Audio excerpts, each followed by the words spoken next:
ఫిబ్రవరి 1న కేంద్ర ఆర్థిక మంత్రి నిర్మలా సీతారామన్ పార్లమెంట్ లో కేంద్ర బడ్జెట్ ను ప్రవేశపెట్టనున్నారు. ప్రతి ఏడాదిలానే ఈ ఏడాది బడ్జెట్ పై కూడా ప్రజలలో విశేషమైన ఆసక్తి నెలకొంది. బడ్జెట్ లో తీసుకునే నిర్ణయాలు ప్రతి భారతీయుడి జీవితాన్ని ప్రభావితం చేస్తాయి. నిత్యావసరాల ధరల నుండి ఆదాయ పన్ను సడలింపుల వరకు ప్రతి అంశం ప్రజల జీవనానికి ముడిపడి ఉంటుంది. ఈ సంవత్సరం బడ్జెట్ లో రోజువారీ అవసరమైన వస్తువుల ధరలు తగ్గుతాయని విశ్లేషకులు భావిస్తున్నారు. ప్రధానంగా పన్ను మార్పులు నిత్యావసర వస్తువుల ధరలపై ప్రభావం చూపుతాయి. తద్వారా మధ్యతరగతి ప్రజల జీవితానికి కొంత ఊరటనిచ్చే అవకాశం ఉంది. ప్రధానమంత్రి నరేంద్ర మోడీ డిజిటల్ ఇండియా కార్యక్రమాన్ని ప్రోత్సహిస్తూ డిజిటల్ ఉత్పత్తుల వినియోగాన్ని పెంపొందించేందుకు విశేష కృషి చేస్తున్నారు.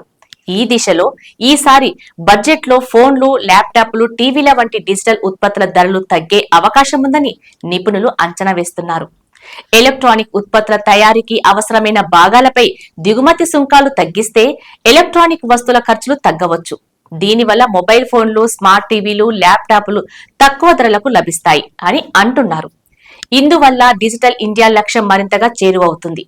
ఇక విద్యుత్ వాహనాల రంగానికి కేంద్ర ప్రభుత్వం పెద్దపీట వేస్తున్నందున ఈసారి విద్యుత్ వాహనాలపై పన్ను రాయితీలు లేదా మరింత ప్రోత్సాహకాలు అందించే అవకాశం ఉంది.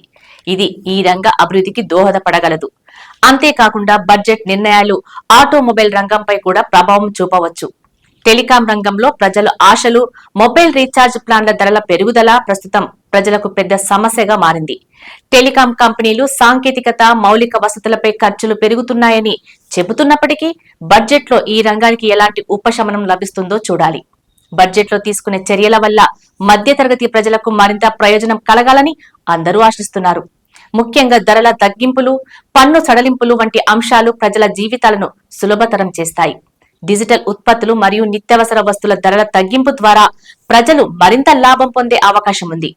ఈ బడ్జెట్ ప్రకటనలో ఎలాంటి కీలక నిర్ణయాలు వెలువడతాయో, ప్రజల జీవితాలను ఎలా ప్రభావితం చేస్తాయో చూడాలంటే ఫిబ్రవరి 1 వరకు వేచి చూడాల్సిందే.